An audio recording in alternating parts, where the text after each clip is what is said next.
kaya mo. Ano, ang ganda-ganda talaga ni Scam. Sexy talaga. Gamitin mo yan kasi Akin na nga yung mag mo, Scam.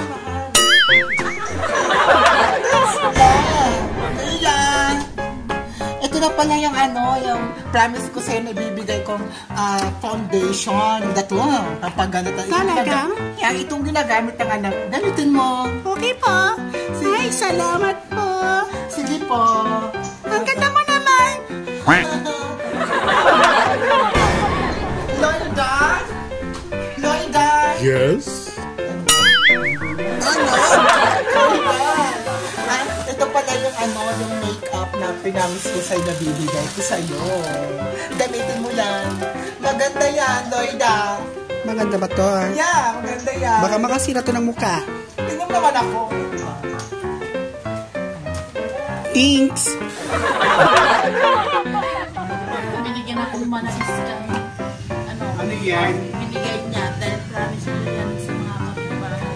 Baka nakasira to sa mata. O sa mukha mo naman. Maganda daw yan sa mukha, sabi naman ng Scam. Ano ba to? Parang fake naman to. Parang tag 20 lang to sa ano. Maganda yan. Galing abroad ba to? Yung parang ginamit na? Magbibigay naman sa mga. May pinag-uusapan kayo. Wala naman. Bakit ko sa sa'yo yan? Hindi lang sa akin. Ay, maniligan pala ng ano, no? Oo, may bibigay pala ako sa'yo. Kumari kita. Talaga? Kumari, siyempre importante ka sa akin. Ngayon ka. Ikaw ba naman? Hindi ka mahuhulos. Saan ba? Ito pala. Ano? Sinsya na. Ano? Kamatis na lang. Maganda lang. Magtanim ka. Pampalinaw ng mata yan. Galing yan sa labas. Galing bang bansa to? Yeah.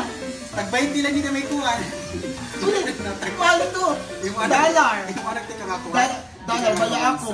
Dollar bala ko na anak. May pinatag ka? Dollar. Sani? Tag 20 lang hindi na may kuhan. Din. Oh, may abroad. Kapalit ito iya. Tag 20 lang ini. Hindi mahal ito. Itong tam ng kamatis sa tam na. Hala. Emuha! No, no, no, no.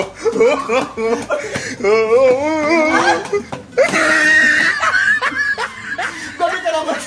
Gabi ka naman, Laura. Binibigyan ka naman. Emuha!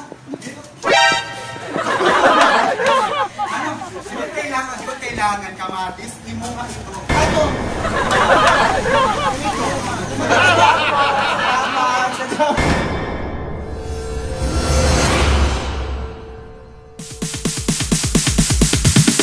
Sorry ass DJ.